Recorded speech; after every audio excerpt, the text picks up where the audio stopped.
Allergy এক বিৰক্তিকৰ বেমাৰৰ ভিতৰত এবিধ বেমাৰ।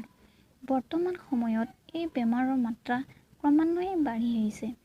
আজিকালি প্ৰায়ভাগ মানুহৰে এলাৰ্জি হোৱা দেখা যায়। তাৰ ফলত আমি বিভিন্ন ধৰণৰ সমস্যাৰ সন্মুখীন হ'বলগীয়া হয়। এলাৰ্জি হ'লে আমি কিছুমান খাদ্য বাছি খাবলগীয়া হয়, যেনে বেঙেনা আৰু বিভিন্ন ধৰণৰ খাদ্য। তাৰ উপৰিও কাপোৰ পিন্ধাৰ ক্ষেত্ৰতো সমস্যাই দেখা দিয়ে আৰু আমি এই সমস্যাৰ পৰা হাত সাৰিবলৈ বিভিন্ন ধৰণৰ মেডিচিন ব্যৱহাৰ কৰোঁ। কিন্তু মেডিচিন ব্যৱহাৰ কৰাৰ পিছতো এলাৰ্জি সম্পূৰ্ণৰূপে ভাল হোৱা দেখা নাযায়। মেডিচিন খোৱাৰ কেইদিনমানৰ পিছত পুনৰাই এই সমস্যাৰ সন্মুখীন হ'বলগীয়া হয়।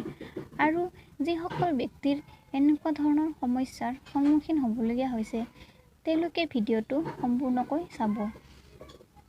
এই ঔষধটো কি জানো আহক। এই ঔষধটো হৈছে মধুৰিআমৰ পাত। আমি বহুতে হয়তো জানো মধুৰিআম পাতৰ ঔষধি গুণৰ বিষয়ে। মধুৰিআম পাত কেনেকৈ ব্যৱহাৰ কৰিলে আপুনি এলাৰ্জিৰ পৰা হাত সাৰিব পাৰিব জানিলেও আহক।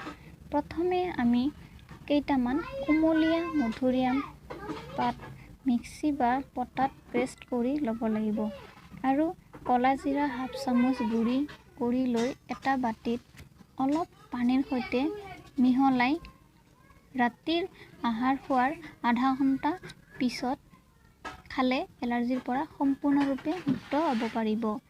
2 সপ্তাহ এই পেষ্ট খাব লাগিব। হয়তো কিছুমান মানুহৰ ক্ষেত্ৰত এই পেষ্টটো খাবলৈ অসুবিধা হ'ব পাৰে। তেখেতসকলে চাহৰ লগতো মিহলাই খাব পাৰে।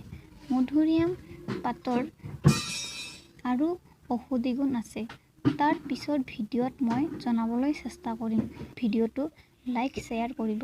ধন্যবাদ।